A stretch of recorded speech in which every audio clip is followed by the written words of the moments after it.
미국 연방준비제도가 트럼프 행정부 2기 출범 이후 처음으로 기준금리를 0.25%포인트 인하했습니다. 또 올해 안에 두 차례 추가 금리 인하도 시사했는데요. 우리 금리 정책과 경제에 미칠 영향, 정철진 경제평론가와 함께 이야기 나눠봅니다. 안녕하십니까? 네, 안녕하십니까? 예, 자, 지금 미국에서 기준금리 0.25%포인트 인하를 발표했습니다. 네. 계속해서 이제 트럼프 대통령이 압박을 했지만 파월 의장이 꼼짝도 안 했는데 이번에 결국에 인하를 했네요. 그렇습니다. 뭐 시장에서 인하에 대한 기대 99%, 100%였고요. 예상대로 0.25%포인트 인하가 됐습니다. 이렇게 되니까 4에서 4.25. 미국은 밴드 기준 아니겠습니까? 예. 상단이 4.25가 됐다라고 보시면 될 것 같습니다. 우리 중앙은행도 그렇고요. 한국은행도 그렇고 뭐 미국의 연준도 마찬가지고 세계 모든 중앙은행들의 목적은 크게 두 가지입니다. 물가와 경기. 미국은 이 경기 쪽을 좀 더 압축해서 물가와 고용 이렇게 두 가지를 책무 의무가 있는데요. 네. 이번 9월 FOMC 회의에서 가장 큰 특징은 물가와 고용 중에서 이 물가와 경기, 이 고용 중에서 연준은 이제 이 고용 쪽에 조금 더 힘을 실겠다라는 것을 좀 명확히 한 측면이 있습니다. 왜냐하면 네. 발언 중에서 뭐 관세라든가 기타 때문에 물가의 상승 압박은 분명히 있다라고 이야기를 했거든요.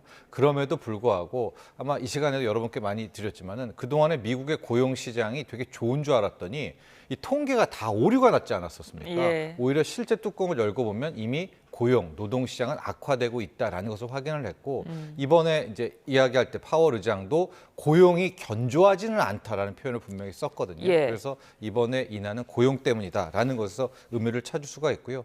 그럼에도 불구하고 한 가지 더 중요한 것이 근데 지금 뭐 나쁜 건 아니다. 일종의 이제 리스크 매니지먼트, 위험 관리 차원에서 즉 더 나빠질까 봐 선제적으로 금리를 내린 거다라고 하는 시장에서 이런 거는 보험성 금리 인하 이렇게 이야기를 하거든요. 예. 이 보험성 금리 인하 성격임을 또 명확히 했습니다.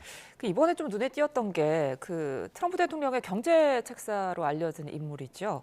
스티븐 바이런 신임 그 연준 이사가 혼자서 비컷 인하에 투표를 했어요. 네, 뭐 예. 조금 있다가 이제 점도표를 보시면은 참 뭐 코미디스러운 이제 재밌는 모습도 나오게 되는데요. 네. 이 스티븐 바이런 뭐 경제 책사 혹은 지금 현재 트럼프 대통령 트럼프 2.0의 모든 정책 방향을 결정했던 그런 인물로 알려져 있고요. 뭐 바이런 보고서도 굉장히 유명한데 네. 트럼프 대통령이 이제 연방제도 준비제도 이사회는 각각의 이제 연방 은행들의 총재들도 있지만 그 코어가 연준 이사회가 있습니다. 근데 총 7명의 이사들로 구성이 돼 있는데 여기 중에 3명을 자기 사람으로 밀어넣고요. 예. 그 1명을 또 마이런 이사를 연준 이사로 밀어넣은 거예요. 그러니까 당연히 이번 표결과 점도표에 바로 이 마이런 이사가 합류를 한 그런 대목인데 예. 당연히 마이런은 들어가서 어떻게 했겠습니까? 트럼프의 복심이니까 금리를 내려야 되는데 더 많이, 더 큰 폭으로 내려야 된다는 것을 이제 주장했던 것이죠. 예. 자, 근데 이제 파월 의장이 연내 두 차례 더 금리를 인하하겠다 이런 시사를 했는데 네.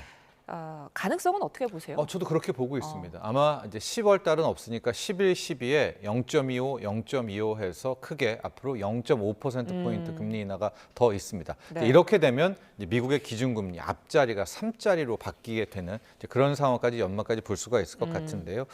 그러나 이제 내년부터 혹은 이제 약간 그 다음부터에 대한 이야기가 파월 의장이 해줄 거면 좀 아주 비둘기처럼 막 해줄 듯이 이야기를 하면 좋은데 예. 끝끝내 이제 제롬 파월 특유의 똥꼬집이라고 할까요? 이게 그래도 난 신중할 거야. 좀 이런 모습을 보이면서 실질적으로 증시라든가 채권 시장, 뭐 암호화폐 시장, 원자재 시장, 뭐 금리 인하에 대한 훈풍이 불었던 것은 아니었습니다. 근데 말씀해주신 것처럼 앞서 그 점도표만 보면은 위원들 네. 사이에 이견이 좀 있는 것 같아서 이 부분이 혹시나 변수가 되진 않을까 싶어요. 네, 지금 표를 보면요. 점도표라는 게 뭐냐면 이제 이번 FOMC 회의에는 연준 이사 7명, 그다음에 각각 우리가 어디 은행 총재, 뭐 뉴욕 연은 총재라는 그런 사람들이 있지 않습니까? 예. 12명에서 모두 19명이 들어가고요. 실제 표결은 연준 이사 7명, 그다음에 12명의 연은 총재 중에서 5명이 이제 표결을 하게 되는데 저 점도표는 이번 회의에 들어간 19명, 그러니까 이 7명과 연은 총재 19명이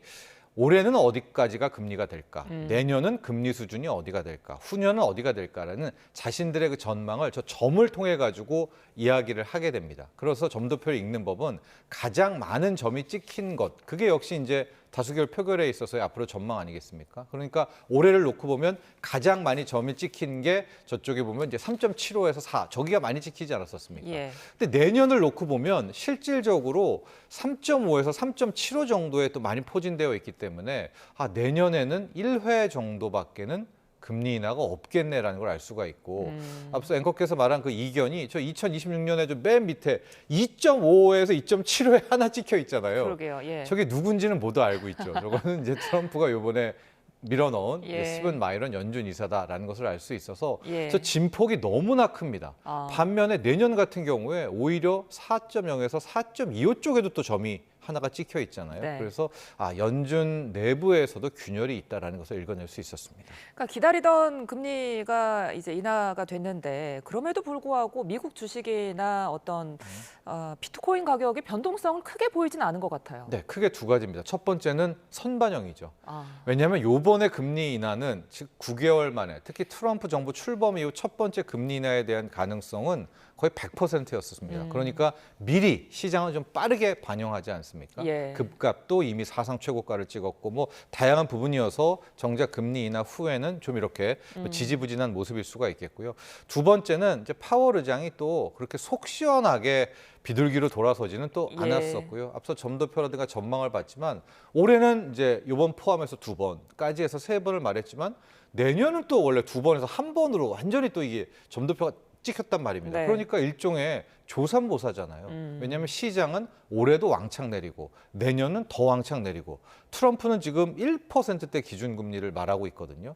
그러니까 그런 모습이 안 나오니까 자 여기까지 일단 한번 쉬고 향후의 동태를 보자. 시장은 그렇게 반응한 것 같습니다.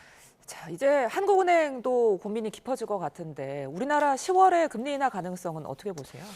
이게 좀 굉장히 더 어려워진 것 같아요. 예. 미국이 오히려 미국의 연준의 방향이 쉬웠고 우리 한국은행의 방향이 약간 좀 이제 딜레마 쪽으로 빠지게 되는데 얼핏 생각하면 너무나 쉽잖아요. 예. 미국이 이번에 금리 내렸네 하고 11월, 12월에 또 내린다고 하네. 그럼 당연히 특히 우리의 경제 성장률은 너무나 안 좋거든요.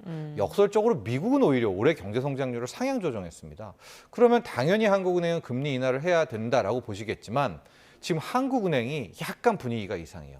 이창용 한은 총재도 그렇고 같이 이제 투표에 참가하는 금통위원들이 집값과 가계부채 얘기를 굉장히 많이 하고 있거든요. 예.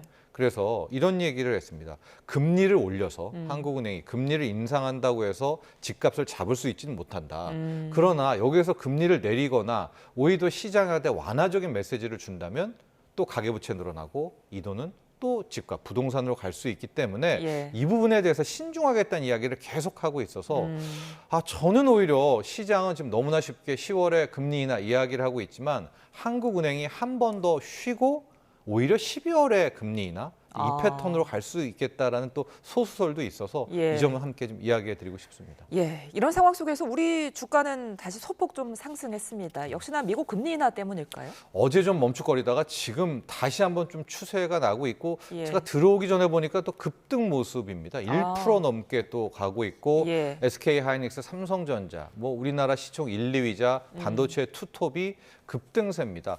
지금 SK 하이닉스는 또 5% 넘게 제가 오르고 있는 것을 함께 봤는데요. 예. 크게 왜 이렇게 상승하나 한 세 가지 정도가 있을 것 같아요. 첫 번째는 정부의 주가 부양 의지죠. 예. 역대 정부 중에서 가장 많은 정책, 가장 많은 부분을 이제 주가 부양으로 가는 이제 그런 정부에 대한 힘. 정부가 버티고 있는 이제 그게 하나의 군각이 되고 있고요. 두 번째는 외국인의 수급입니다. 외국인이 지금 9월 들어서 6조를 한국 주식을 사고 있어요. 거의 폭식하다시피 하고 있는 그런 대목이 있고요. 예. 세 번째는 반도체입니다. 이게 이제 두 번째, 세 번째가 같이 있는 이유인데 폭식한 6조 중에서 뭘 샀나 봤더니 하이닉스하고 삼성전자를 거의 80% 이상 거기를 5조 가까이 산 거예요. 그러니까 이건 두 가지죠. 하나는 한국 주식을 사려면 시총을 사야 되니까 높은 걸 사야 되니까 인덱스 차원에서 삼성전자, 하이닉스 샀다라고 볼 수가 있고요. 향후에 이제 HBM 같은 첨단 반도체 외에도 레거시 반도체라고 하죠. 기존의 범용 D램 쪽도 함께 시세가 난다. 이걸 보고 이제 외국인이 싹 들어왔다라고 볼 수가 있어서 예. 이런 것들이 종합적으로 이제 한국 주식시장을 계속해서 올리고 있습니다. 그렇다면 이 상승세가 도대체 언제까지 갈 것이냐, 연내에 3,500도 찍을 수 있을 것이냐, 이 부분도 궁금하거든요. 그건 바꿔 말하면요. 외국인이 언제까지 한국 주식을 더 살 것이냐라고 볼 수가 있겠고요. 또 하나의 재료적 측면에서는 저는 관세 협상을 한번 넘어야 된다라고 보고 있습니다. 그런데 예. 오늘 특히 시장에 좋은 의미는 다음 달에 지금 트럼프도 경주 에이펙에 온다고 하고요. 예. 시진핑도 경주 에이펙에 온다라고 하니까 우리 한미 관세 협상도 일단 트럼프가 오면 훨씬 더 빠른 해법이 나올 수 있지 않겠습니까? 여기에 가장 관세 협상의 핵심인 미중 관세 협상도 트럼프와 시진핑이 만나는 장소가 바로 다음 달에 경주이기 때문에 아마 그런 기대감이 주식시장에도 함께 작용하고 있는 것 같습니다. 자, 알겠습니다. 우리 경제 전망 지금까지 정철진 평론가와 함께했습니다. 오늘 말씀 고맙습니다.